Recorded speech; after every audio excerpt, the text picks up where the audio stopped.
এবার খাবারের লোভ দেখিয়ে 11 বছরের নাবালিকাকে ধর্ষণের অভিযোগ হুগলির শ্রীরামপুরে। কাঠগড়ায় প্রতিবেশী যুবক, ব্যাপক উত্তেজনা শ্রীরামপুরে। নির্যাতিতার পরিবারের অভিযোগ, গত 3 থেকে 4 দিন ধরেই প্রতিবেশী ওই যুবক চকলেটের লোভ দেখিয়ে বাড়িতে ডেকে নিয়ে যায়। সেখানে তাকে ভয় দেখিয়ে চলে অকথ্য নির্যাতন। ঘটনার কথা যাতে কাউকে না বলা হয় সে বিষয়েও বারবার হুঁশিয়ারি দিতে থাকে। একাধিকবার ধর্ষণের জেরে কিশোরীর শারীরিক অবস্থা ক্রমেই খারাপ হয়ে পড়ে। শুরুতে সে কাউকে কিছু না বললেও শেষ পর্যন্ত মঙ্গলবার মায়ের কাছে সব কথা খুলে বলে। জানা গেছে নাবালিকার মা লোকের বাড়িতে পরিচারিকার কাজ করেন। দিনের বেলা নাবালিকা বাড়িতে একাই থাকতো। সেই সুযোগেই প্রতিবেশী যুবক এই কাণ্ড ঘটিয়েছে বলে জানা গেছে। প্রতিদিনই সকালের দিকেই সে তাকে নিজের বাড়িতে ডেকে নিয়ে যেত বলে অভিযোগ।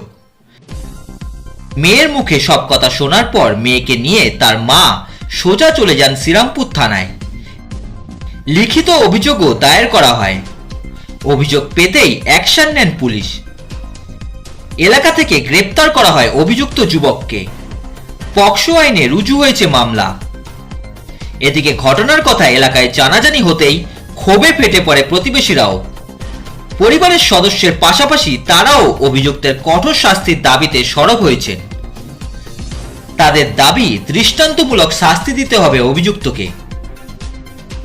গ্রেপ্তারের পরেই পুলিশ মঙ্গলবার ধৃতকে শ্রীরামপুর আদালতে তোলে। বিচারক আপাতত অভিযুক্তকে জেল হেফাজতের নির্দেশ দিয়েছেন। ঘটনা ঘটেছে স্যার, কিছুদিন ধরে আমার যে ভাগ্নি রয়েছে ছোট্ট একটা 10 বছরের, তাকে তার পাশের বাড়িতে ডেকে নিয়ে যেত। নিয়ে গিয়ে আবার পরে 3 দিন 4 দিন ধরে ওকে ধর্ষণ করা হয়েছে। আমরা সে বিষয়টা জানতাম না। তারপরে হঠাৎ একদিন পেটে যন্ত্রণা হয়েছে। পেটে যন্ত্রণা হওয়াতে ওয়ালস হসপিটালে নিয়ে যাওয়া হয়েছিল, তো মেডিকেলে পাওয়া গেছে কি পজিটিভ কেস। তা সেই ছেলেটা ভোরবেলা না সন্ধ্যেবেলা রাত্রিবেলা আপনার নিজের থেকে থানায় কি বলে সিলিন্ডার হয়েছে। তারপরে আপনার থানাতে আমরা বলছি, থানা বলছে কেসটা চেপে দাও। এবং ওয়ালস হসপিটালে একজন আছে ভদ্রলোক, গব্বর ডোম ওনার নাম, উনি বলছেন আপনারা যতই চেষ্টা করে নিন আমরা ওকে ঠিক বার করে দেবো। এবং দ্বিতীয় হচ্ছে কি আমাদের বলছে 3 লাখ টাকা নাও, দিয়ে কেসটা মিটিয়ে ফেলো।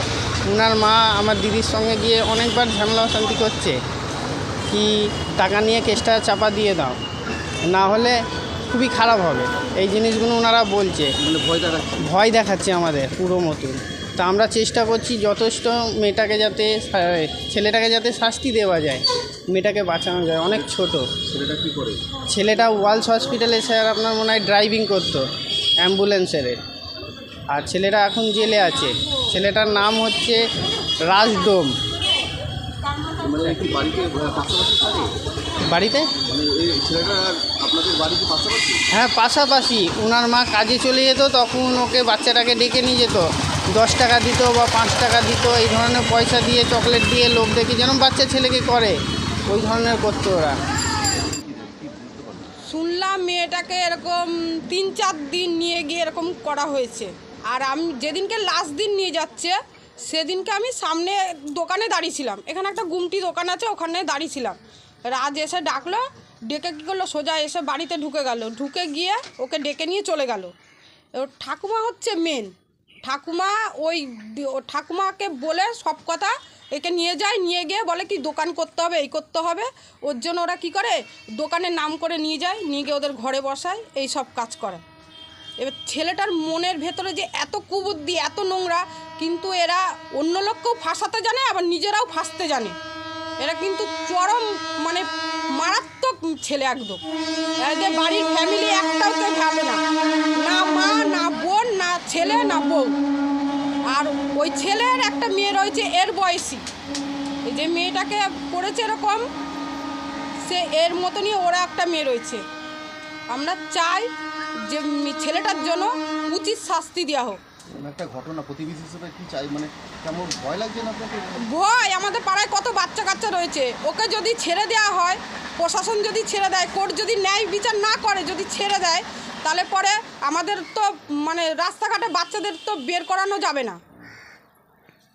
এই যে একটা অবস্থা এলাকায় আগে কিরকম ঘটনা ঘটেছিল? না, আগে কোনোদিন আমাদের এখানে এরকম ঘটনা ঘটেনি, এই প্রথম এরকম প্রথম ঘটনা ঘটেছে। ছেলেটা কি বাড়িতেই থাকতো, কাজকর্ম কিছু করতো না?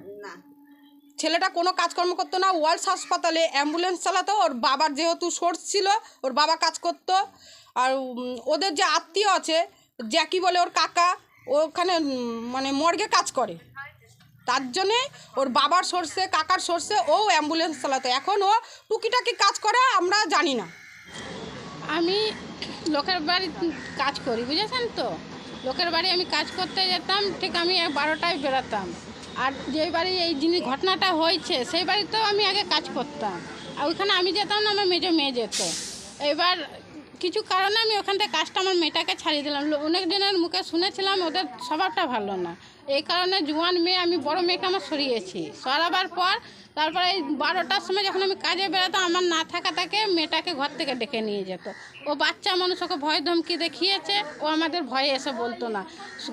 গত সোমবারে যখন ওর খুব কষ্ট হচ্ছে পেট নিয়ে, আমি কাজে বেরিয়েছি 4টের সময়। তারপরে আমার এখানে পিসি শাশুড়ি ননদরা আছে, ওরা কি করেছে, কাঁদছে, তো ওরা জিজ্ঞেস করেছে। তখন ওই মেয়েটা আমার সব কথা খোলাসা করেছে। তো আমি যখন আমরা জোর করলাম মেয়েটাকে কে করেছে বল, তখন ওকে দাদা বলতো, বলছে রাজ দাদা করেছে। এখানে তো অনেক ছেলে মানুষের সাথে মেশে আমার বাচ্চারা, কিন্তু তাদের নাম নেয়নি। বারবার থানা বলেন, কোর্ট বলেন, হসপিটাল বলেন, ওই ছেলেরই নাম উঠছে। সবাই যখন জিজ্ঞেস করছে তো ওইখানে একই কথা বলছে, ওর সাথে 3বার খারাপ কাজ হয়েছে। হ্যাঁ, 3য়বার যখন ওকে ডাকতে এসেছিলো সেদিনকে আমি ঘরেই ছিলাম। যেই আমি এখান থেকে দৌড়ে বেরিয়েছি ততক্ষণ এই ছেলেটা বাড়ি এখান থেকে চলে গেছে। আপনাদেরকে চাপ দিচ্ছে? চাপ দিচ্ছে। এই জিনিসটা দেখেন, আমরা পয়সা নিইনি। কোর্টের মধ্যে 2 লাখ টাকার অভিযান হয়েছিল। হ্যাঁ, যখন হয়েছে তখন আমাকেও বলেনি, আমার ছোট ভাই আছে, ওকে বলেছিল, আমার ভাইকে বলেছিল কি তোমার দিদিকে বলো 2 লাখ টাকা দিচ্ছি, কেসটা রাফা করে দাও। তো আমার ভাই বলে কি ঠিক আছে, আমার তো মেয়ে না, আমার ভাগ্নি, আমার দিদির মেয়ে, আমি দিদিকে গিয়ে জিজ্ঞেস করছি, আমার দিদি কি বলে সেটাই আমার দিদির বিচার হবে। তখন আমাকে গিয়ে আমার ভাই বললো, তো আমি বললাম ঠিক আছে, আমি 2 লাখ টাকা নিয়ে নেবো। আমি বলেছি আমি 2 লাখ টাকা নিয়ে নেবো। আমি যদি 2 লাখ টাকাটা নিয়ে নিই, আমার মেয়ে যদি ইজ্জতটাও দিয়ে ফেরত দেয়, তাহলে আমি নিচ্ছি।